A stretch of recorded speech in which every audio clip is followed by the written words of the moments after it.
Agradecemos a la licenciada Clara González, destacada economista dominicana, quien es especialista en mercados financieros, a aceptar nuestra invitación para conversar esta noche en Pulso Nacional. Buenas noches, licenciada, ¿cómo se siente? Muy bien, me siento muy bien de estar con ustedes compartiendo esta mesa. El tema de la economía es un tema amplio y de mucha importancia. Hay un asunto que se ha convertido casi en una controversia, es el tema relacionado con los fideicomisos. Hay algunos que lo quieren satanizar, otros dicen que una forma de privatizar los bienes del Estado. ¿Cuál es su punto de vista sobre esta situación, sobre este instrumento? Bueno, lo primero que yo debo decir es que la figura del fideicomiso como vehículo financiero para poder llevar a cabo grandes inversiones intensivas de capital tiene más de 100 años utilizándose en muchos países. Y es similar al trust anglosajón. De hecho, en la ley 1901, que fue la primera ley de valores, estaba definido los patrimonios separados, sin embargo, se entendían que eran patrimonios autónomos. Pero en el 2011 ya la ley 189-11, que fue creada con el propósito de facilitar la construcción de vivienda de bajo costo, se le dio una definición al fideicomiso en sentido general, no así al fideicomiso público como tal, sino un fideicomiso que puede ser gestionado de manera privada o fideicomisos que pueden ser gestionados a través de oferta pública. Mi opinión al respecto es que esta es una figura idónea y óptima para poder, transparentar y llevar a cabo de una manera ordenada, de una manera óptima, con alta rentabilidad, proyectos que son de gran inversión de capital y que tienen que ver con el interés colectivo. O sea, satanizarla, no sé por qué, tal vez falta un poco de información, quizás. Sí, de información y profundidad en la naturaleza del fideicomiso y el rol que debe jugar el Estado en la consecución de proyectos de infraestructura, por ejemplo, en el área turística, en el área de infraestructura viaria y demás, para facilitar el desarrollo del país como tal. El fideicomiso es un vehículo financiero derivado del trust anglosajón, como ya dije, y se ha utilizado en muchísimos países del mundo con notable éxito.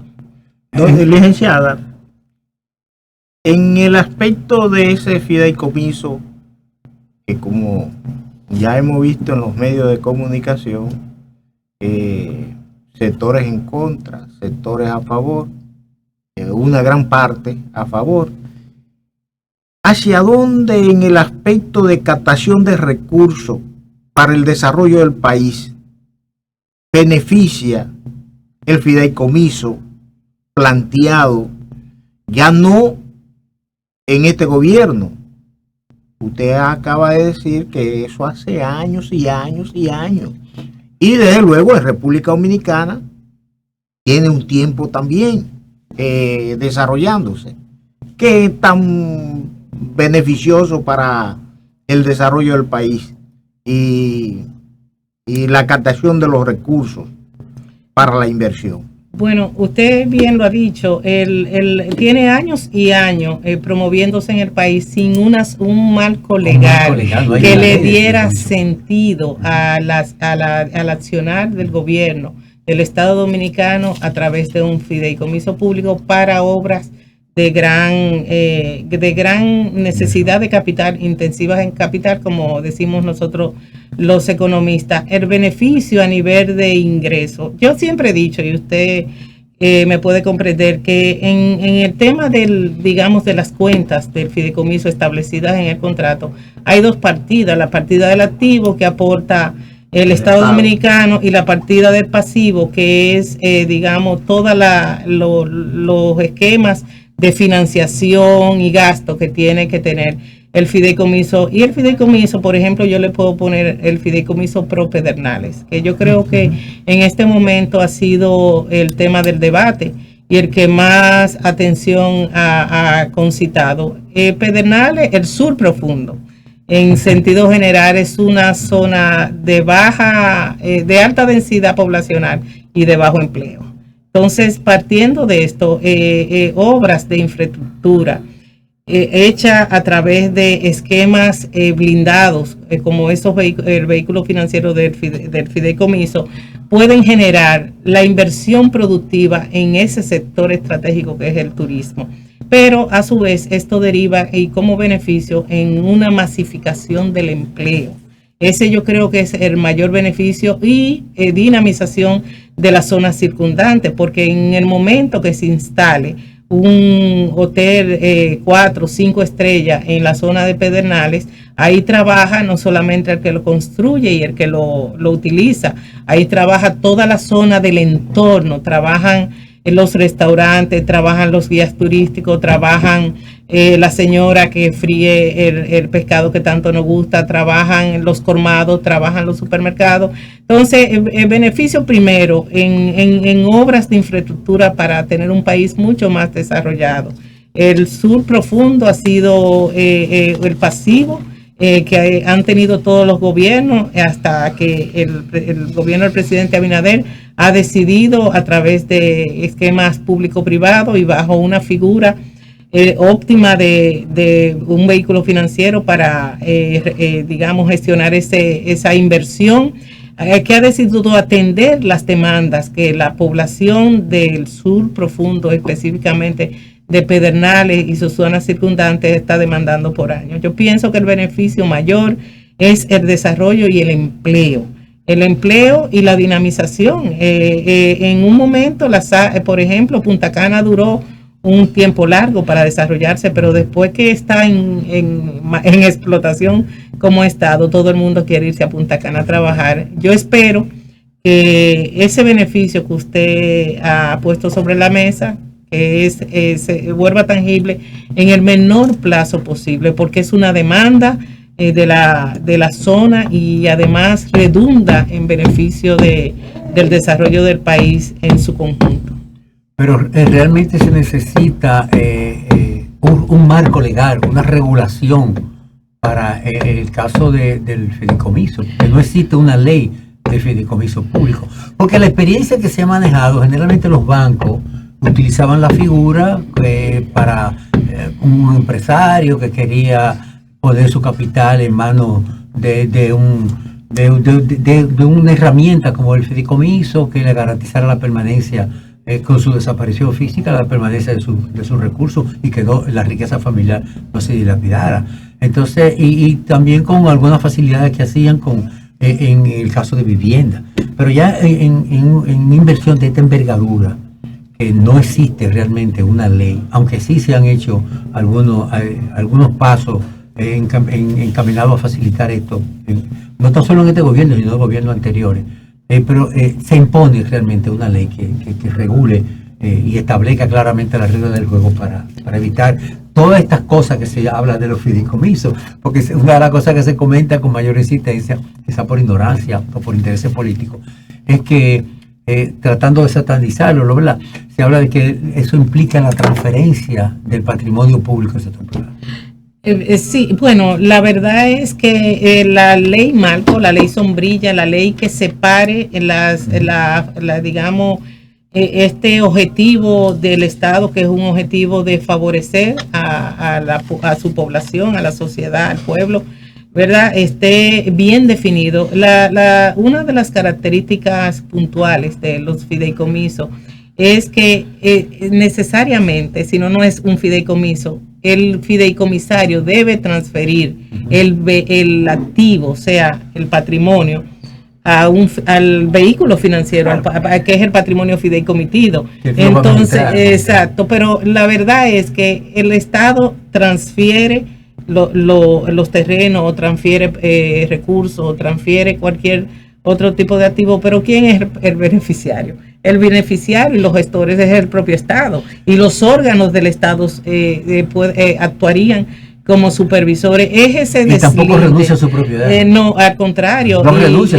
exactamente. Entonces, también la belleza de este tipo de vehículo lo es el hecho de que existe el contrato, como bien usted ha señalado, el contrato donde están especificadas las reglas desde su nacimiento, desde el momento donde se transfiere el activo, la forma de gestionarlo, cuáles serán los datos, los gastos probables, los ingresos probables de la gestión de este activo, ¿verdad? Y en qué momento llegará a su fin o en qué momento no se terminará nunca, porque hay fideicomisos ilimitados. Y qué bueno que usted puso el ejemplo de las familias, grandes familias que tienen un gran capital invertido no en la República Dominicana, pues se acostumbra y es muy socorrido esta práctica en los Estados Unidos, hacer lo que se llama el family office o un fideicomiso sucesoral, para que el patrimonio no se dispende, ¿verdad? No se ponga, no corra por la borda a la salida de la vida de uno de los fundadores, ¿verdad? Y que las nuevas generaciones sigan la tradición familiar de gestionar sus empresas. Entonces es uno de los mejores ejemplos. El fideicomiso público es un fideicomiso que necesita enmarcarse dentro de una ley que le dé sentido a la actividad pública, que le dé sentido al rol del Estado dominicano para beneficiar y favorecer el interés de sus ciudadanos, que es el interés de todos, ¿verdad? Y tiene la ventaja que al final el beneficiario es el pueblo. El beneficiario es el pueblo porque, por ejemplo, esas obras de infraestructura, cuando yo le hablo de creación de empleo, esas obras de infraestructura van a crear riquezas para, ¿verdad? Para la parte privada que lo construye, para el gobierno que también tiene su parte, pero para la población que está alrededor. O sea, ¿de qué manera, no mejor que esa, podemos invertir en la República Dominicana? Sobre todo cuando el Estado en este momento post pandemia, al cabo de 2 años, no cuenta con los recursos suficientes para poder desarrollar obras de esta naturaleza. Hablamos entonces de obras, hablamos de economía real. ¿Cómo usted ve la situación económica de la República Dominicana a partir de lo que usted ha dicho, ha expresado, la crisis de salud, el problema internacional como consecuencia de la guerra Rusia-Ucrania, los intereses de grandes potencias en adueñarse y en definitiva afectar a los que menos tienen, o sea, a los países pobres? ¿Cómo usted ve la situación de la República Dominicana en estos momentos?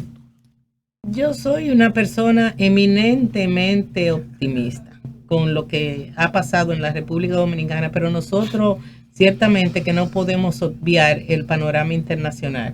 La inflación ha sido un aspecto de la economía mundial que tiene preocupado todavía a los bancos centrales y a los gobiernos de todo el mundo. De hecho, en el contexto internacional se habla de fuertes,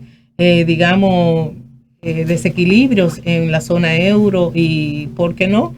Hay que decirlo, en los Estados Unidos, si los niveles de empleo no mejoran. Fíjese usted que las remesas para el año 2022 fueron menores las comparadas con el 2021. Sin embargo, la economía dominicana es una economía abierta y debe estar atenta y pendiente a lo que pasa en el panorama, en el contexto, en la coyuntura internacional, sobre todo en la coyuntura que tiene que ver con los precios, sobre todo los precios de las materias primas, de los cuales somos dependientes. Sin embargo, yo soy, vuelvo y repito, una persona optimista y puedo, hacer el análisis del año 2023 partiendo de lo que tuvimos en el año 2022.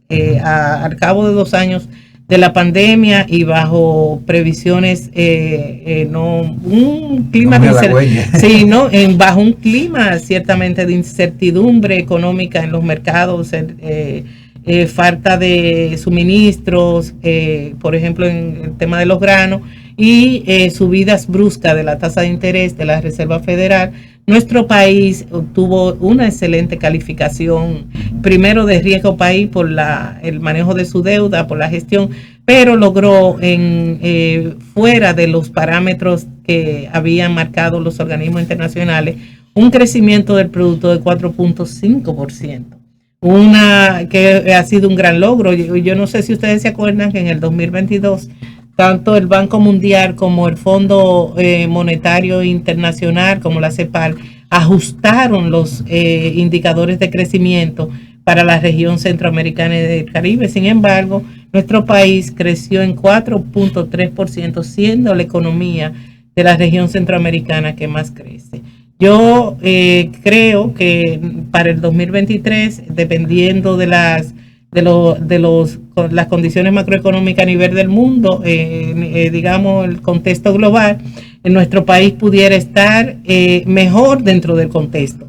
Dentro del contexto vamos a ver cómo si la Reserva Federal incrementa los tipos de interés en su reunión de febrero, que eso incidirá por efecto transmisión en las economías, digamos, locales, como la nuestra, ¿verdad? Y las economías emergentes, y cómo se comportará la relación Rusia-Ucrania respecto de los suministros de gas natural y de los granos a todas partes del mundo, no solamente a la República Dominicana. Y otro indicador que es importante, si las autoridades monetarias lograron una reducción de la deuda con relación al PIB en cerca de 0.3%, para la deuda del sector público no financiero, si lograron una deuda consolidada por debajo de la media de un 50%, cosa nunca antes vista, ¿verdad? En vez de por el tema de manejo de pasivos muy lejano de incrementar la relación deuda-PIB, la relación ha disminuido, y eso fue reconocido por la agencia calificadora de riesgo Standard & Poor's. Las reservas del Banco Central, las reservas internacionales están ubicadas en 14,000 billones de dólares. Son lo nunca antes visto. El turismo cerró en el año 2022 con 8 millones de turistas, 7 millones de cruceristas y 1 millón de excursionistas. Entonces, todo este contexto, la zona franca en pleno empleo, la producción nacional en su mejor momento, aunque nos hace falta el plátano, como quiero decirlo porque eso es un tema que se ha manejado en la opinión pública, pero hay que recordar que los rubros agrícolas tienen ciclos. Yo no sé si usted consigue un aguacate. En diciembre se acabaron, porque yo he estado buscando aguacate y no aparece, ni los mangos tampoco. Entonces, son ciclos de producción agrícola. Entonces yo creo que con un sector financiero con bajos niveles de morosidad y creciendo, yo no creo que el año 2023 nos depare cuestiones negativas. En el mundo se han dado múltiples crisis en las economías, recordamos la crisis financiera, el efecto tequila, la primavera árabe, muchas crisis que realmente nosotros los economistas las recordamos porque estamos revisando todo el tiempo el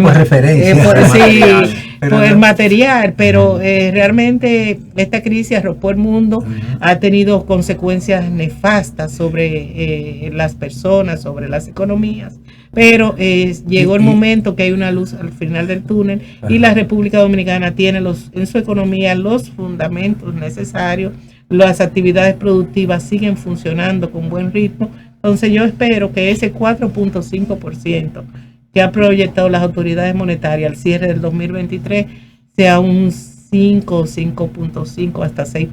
Incluso situaciones muy críticas como el caso de la inflación, aquí se manejó con mucha prudencia, en otros países se disparó elevadamente, el gobierno atinadamente auspició subsidios a los sectores productivos, no tan solo en el combustible, sino también fertilizantes, exención de una cantidad de productos agrícolas para que el efecto inflacionario no se sintiera tanto.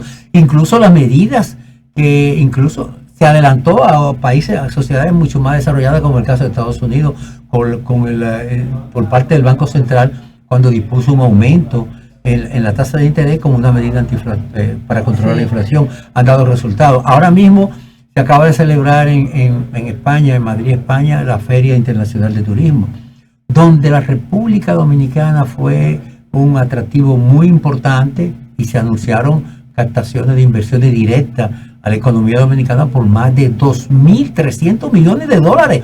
Eso va a impactar en este año en el comportamiento económico.